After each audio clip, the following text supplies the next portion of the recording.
इस विषय में हम जानेंगे आज पवनदास जी से कि जो सतलोक आश्रम वाले भाई बहन हैं, भाई हैं, कोऑर्डिनेटर हैं, बड़े बड़े सेवादार हैं, वो इस अन्नपूर्णा मुहिम के तहत जो कार्य कर रहे हैं, लोगों की मदद कर रहे हैं, फ्री में मकान बना रहे हैं, फ्री में कोई पानी निकाल रहे हैं, मोटरें पाइप दे रहे हैं, तो इनके पीछे इनका क्या रीज़न है, क्या इनका प्रयोजन है, क्या इनकी मंशा है, तो हम आज जानेंगे पवनदास जी से।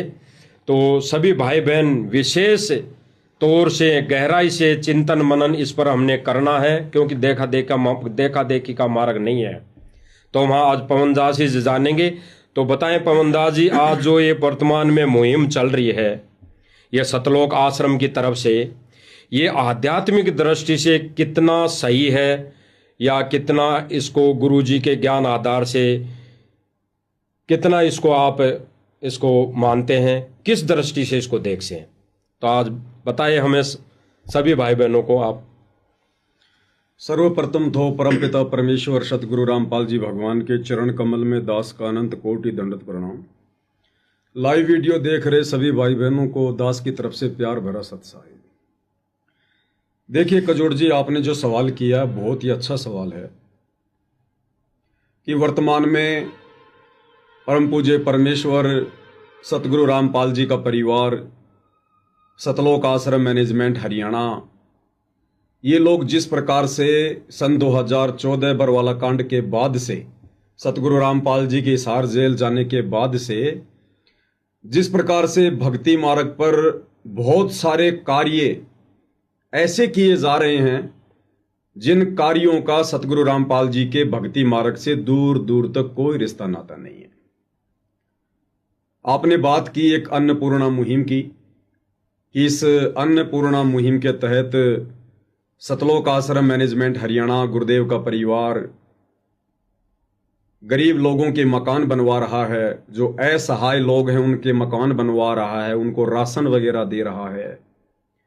अभी हरियाणा में पिछले दिनों बाढ़ की समस्या थी, गांव में पानी भर गया था, इन्होंने मोटर और पाइप दे देकर गांव वालों की मदद की है। बहुत अच्छी बात है, किसी की मदद करना कोई बुरी बात नहीं है। लेकिन जब बात आती है सतगुरु रामपाल जी के शास्त्र अनुकूल शत भक्ति मार्ग की, तो इस मार्ग की कुछ मर्यादा हैं, कुछ नियम हैं। मैं बार बार एक उदाहरण देता हूं कि मीठा खाना बहुत अच्छी चीज है, कोई भी व्यक्ति मीठे के लिए मना नहीं करेगा, सबको अच्छा लगता है। लेकिन जिस पेशेंट को या जिस व्यक्ति को शुगर की बीमारी है, डायबिटीज है, उसको हर कोई मना करेगा कि भाई आप मीठा मत खाओ। डॉक्टर भी उसको सलाह देगा कि भाई मीठा मत खाना। इसी प्रकार ये भक्ति मार्ग है। आज से पहले हमने केवल भक्ति का नाम सुना था, हमें यथार्थ भक्ति मार्ग प्राप्त नहीं था। अब हमें सत भक्ति मार्ग प्राप्त हुआ है, सच्चा परमात्मा प्राप्त हुआ है, सच्चा गुरु प्राप्त हुआ है। तो यहां मर्यादा भी कुछ विशेष हैं।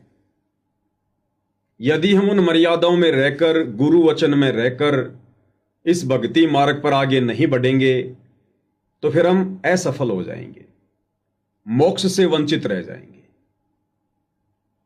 तो गुरुदेव ने हमें बताया कि बच्चों, ये इस प्रकार के कार्य करने वाले काल के लोक में काल के व्यक्ति बहुत हैं। आप सरपंच चुनते हैं, एमएलए चुनते हैं, विधायक चुनते हैं, एमपी चुनते हैं, मुख्यमंत्री चुनते हैं, प्रधानमंत्री चुनते हैं। क्यों चुनते हैं? विकास के कार्यों के लिए, गरीब और असहायों की मदद के लिए, बिजली, पानी, रोड, सड़कें, ये सब ठीक करवाने के लिए। तो गुरुदेव ने कहा कि बच्चों, हमारा मार्ग अलग है, भिन्न है। इन सरकारों की व्यवस्था भी परमात्मा जी ने ही कर रखी है आम जन की सुविधाओं के लिए। तो हम भक्तों का तो सतगुरु रामपाल जी के भक्ति मार्ग को समझकर अब यह कार्य हो जाना चाहिए एकमात्र कि हमने तो किसी भी प्रकार से भक्ति करके, मर्यादाओं में रहकर, गुरु को प्रसन्न करके और इस काल के लोक से बाहर निकलना है, जन्म और मरण के झंझट से बाहर निकलना है, 84 लाख योनियों के कष्ट से बाहर निकलने का हमने प्रयास करना चाहिए। भगत कभी भी इस प्रकार के पचड़ों में नहीं पड़ेगा। गुरु ने हमें समझा दिया कि बेटा ये काल का 21 ब्रह्मांड, ये कर्म क्षेत्र है, या पाप और पुण्य से सारा व्यवहार चलता है। जिसके पुण्य अधिक है वो सुखी है, जिसके पाप अधिक है वो दुखी है। और हम भगत ना किसी के पुण्य बढ़ा सकते, ना किसी के पाप अपने सिर ले सकते। तो सतगुरु से यह तत्व ज्ञान प्राप्त होने के बाद भगत ने तो इस प्रकार के पचड़ों में पड़ना ही नहीं चाहिए। अगर कोई गरीब है, कोई अमीर है, किसी के सर पर छत है या नहीं है, ये उसके अपने कर्म हैं, उसके अपने पाप कर्म हैं, वो उसने भोगने हैं। हम केवल एक काम कर सकते हैं, उस व्यक्ति तक हम परमात्मा की जानकारी पहुंचा सकते हैं। हम उसको भक्ति का संदेशा दे सकते हैं कि भाई देखो, धरती पर परमात्मा आया हुआ है, सत भक्ति मार्ग शुरू हो चुका है, आप सतगुरु की शरण में आइए और भक्ति से परमात्मा आपके सारे कष्टों का मर्दन करेगा, आपको सुखी भी करेगा भगवान, आपका मकान भी बनेगा। रास्ता परमात्मा बहुत सारे निकाल देता है। फिर छोटा मोटा भगत का धंधा होता है, उसमें परमात्मा बरकत दे देता है। आपने सेऊ समन की कथा सुनी होगी। सेऊ कितना गरीब था, कितना निर्धन था, क्या सतगुरु को नहीं पता था? क्या सतगुरु के साथ में जाने वाले भक्तों को नहीं पता था? उसके घर पर सतगुरु को खाना खिलाने के लिए आटा भी नहीं था। क्या सतगुरु ने उसकी घर की ऐसी दुर्दशा देखकर उसका मकान बनवाया? अपने भक्तों से कहा कि भाई इसका मकान बना दो, इसके घर में राशन डाल दो। तैमूर लंग कितना गरीब था, लोगों की भेड़ बकरियां चराकर दोनों मां बेटे जीवन निर्वाह किया करते थे। क्या कबीर परमेश्वर ने कहा विश्वकर्मा जी को कि इसका मकान बना दो, या अपने किसी अन्य भक्तों को कहा कि भाई इसका तैमूर लंग का मकान बना दो, इसके घर में राशन डाल दो? परमेश्वर ने सबको भक्ति से जोड़ा। उनकी एक विधि है, अध्यात्म की एक प्रोसीजर है। सतगुरु कभी मर्यादा भंग नहीं करता। और जब उन आत्माओं ने भक्ति करनी शुरू की, सतगुरु को प्रसन्न किया, तो सेऊ सम्मन को परमेश्वर ने इतनी बरकत दे दी, इतनी बरकत दे दी, वो गरीब व्यक्ति उसी जन्म में दिल्ली का 1 नंबर का सेठ बन गया। 1 नंबर का सेठ। तैमूर लंग को परमात्मा ने अहरण के नीचे शौपन में दिखा दिया कि बेटा यहां पर धन छुपा हुआ है, और धीरे धीरे निकालना ताकि किसी को शंका ना हो। उस तैमूर लंग को, जो एक वक्त की रोटी भी बड़ी मुश्किल से पाया करता था, उसको परमात्मा ने भक्ति विधि से अपने तरीके से 7 पीढ़ी का राज्य बख्शीश कर दिया।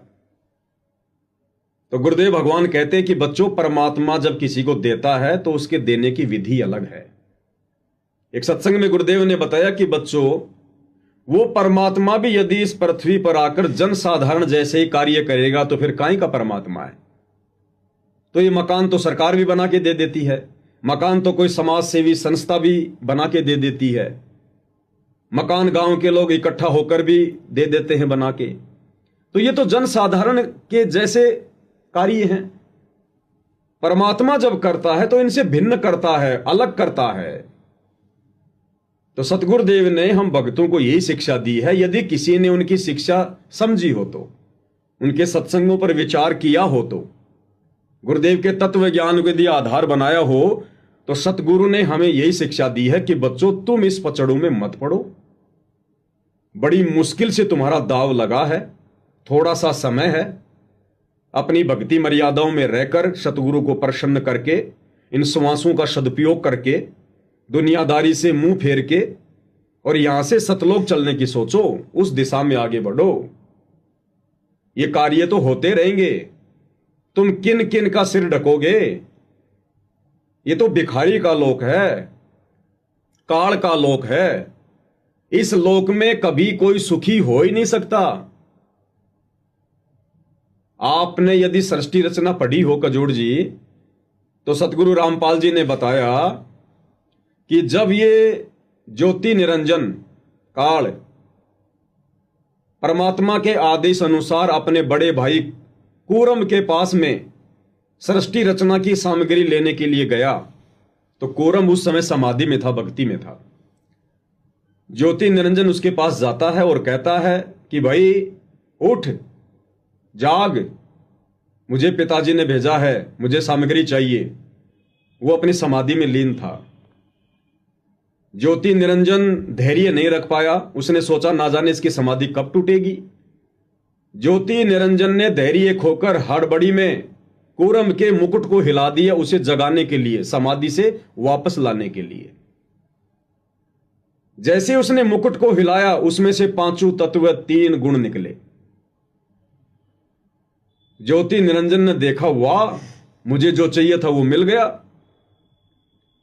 इतने में कूरम की समाधि टूट गई। कूरम ने कहा, भाई आप ये क्या कर रहे हो? उसने कहा कि मैं तुझे जगा रहा था, मेरे को सृष्टि रचना की सामग्री चाहिए। कूरम ने कहा कि ये आपको किसने बताया? मेरे और कबीर परमात्मा के अलावा तो किसी को पता ही नहीं है। बोला, उन्होंने भेजा मुझे। तो कूरम ने एक अच्छे बेटे का फर्ज निभाते हुए कहा कि भाई मैं पहले पिताजी से पूछूंगा, ये तो बहुत अनमोल वस्तु है, मैं पहले पिताजी से पूछ लेता हूं, कोई दिक्कत नहीं, आप बैठो, अगर पिताजी यस कर देंगे तो मैं आपको दे दूंगा। लेकिन ज्योति निरंजन को धैर्य नहीं रहा और वो वहां से कूरम के मुकुट को हिलाकर सारी सामग्री लेकर वहां से दौड़ गया। जब कूरम ने परमात्मा से समाधि अवस्था में बात की तो कूरम ने कहा कि पिताजी ऐसे ऐसे मेरे साथ में बदसलूकी करके, और वो ज्योति निरंजन ऐसे ऐसे सामग्री ले गया और मैं उसको घड़ूंगा, मैं उसकी पिटाई करूंगा। तो कबीर परमेश्वर जी ने कहा कि बेटा उसने तो गलती कर दी, कोई बात नहीं, तू ऐसी गलती मत करना, और आज के बाद मैं उसको श्राप देता हूं, उसके लोक में 21 ब्रह्मांड में कभी भी शांति नहीं रहेगी। ऐसे ही लोग झगड़ेंगे, मरेंगे, कटेंगे, फंसेंगे, अशांति बनी रहेगी। ये श्राप वहां से लगा हुआ है इस काल को, ब्रह्म को, 21 ब्रह्मांड के राजा को। तो भाई परमेश्वर ने जिसको ऐसा श्राप दे रखा हो कि जिसके लोक में कभी सुख शांति नहीं होगी, हम 2 कोटि के जीव अपनी भक्ति ना करके क्यों दुनिया को सुखी करने का ठेका ले रहे हैं? जब दुनिया को वापस थोड़ा बहुत सुखी करने के लिए परमात्मा स्वयं संत रामपाल जी के रूप में धरती पर आ चुके हैं, तो अब वे अपने स्तर पर, अपने तरीके से, अपनी प्रोसीजर के अनुसार लोगों को धन देंगे, उनको सुखी करेंगे, उनके मकान बनाएंगे। अपने भक्तों को मजदूरी पर नहीं लगाएंगे। जिस प्रकार से सतलोक आश्रम वाले सतगुरु की आड़ में भक्तों से मजदूरियां करवा रहे हैं। सतगुरु हमसे भक्ति करवाने के लिए आए, मजदूरी करवाने नहीं आए। तो सतगुरु की एक विधि है, और जब से सतगुरु रामपाल जी ने अपने सत भक्ति मार्ग की शुरुआत की है सन 1994 से, कजोड़ जी मैं चैलेंज करता हूं, आज तक मुझे उनके एक भी भगत का ऐसा घर बता दीजिए जो घर सतगुरु रामपाल जी ने बनवाया हो। एक भी वो भगत बता दीजिए जिसके घर में सतगुरु रामपाल जी ने राशन डलवाया हो। बाढ़ तो हरियाणा में आज से पहले भी कई बार आई है। एक भी गांव बता दीजिए जिस गांव में सतगुरु रामपाल जी ने मोटर और पाइप की व्यवस्था करवाई हो। वो ऐसा करवाएंगे नहीं, उनकी विधि अलग है। जिस प्रकार कोई भी रोगी रोड पे पड़ा हुआ है, कितना ही भयंकर रोग से ग्रस्त है, कितना ही दुखी है, डॉक्टर उसका रोड पर इलाज नहीं करेगा। डॉक्टर के नियम है, मर्यादा है, विधि है। आप विधिवत हॉस्पिटल में आइए, हॉस्पिटल में एडमिट होइए, अपना नाम गांव पता लिखाइए, उसके बाद डॉक्टर आपके रोग को भी चेक करेगा और जैसा भी रोग है उस अनुसार उसका ट्रीटमेंट भी करेगा। तो सतगुरु रामपाल जी परमेश्वर जी की आत्माओं को धनी बनाने की, स्वस्थ बनाने की एक प्रोसीजर है। आप सबसे पहले उनके ज्ञान को सुनिए, समझिए, आप उनकी शरण में आइए, शरण में आकर आप जी भक्ति करते रहिए, फिर परमेश्वर आपके काम धंधे में बरकत देगा, आपके बच्चों को नौकरी पे लगा देगा। बहुत सारे तरीके हैं परमात्मा के पास में। और फिर सतगुरु अपनी वाणी में कहते हैं कि भाई कल्पे कारण कौन है, तू कर सेवा निष्काम और मन इच्छा फल देऊंगा जब पड़ेगा मेरे से काम। सतगुरु कहते हैं बेटा अब उपदेश लेकर तू निश्चिंत होकर मर्यादा में रह के भक्ति कर।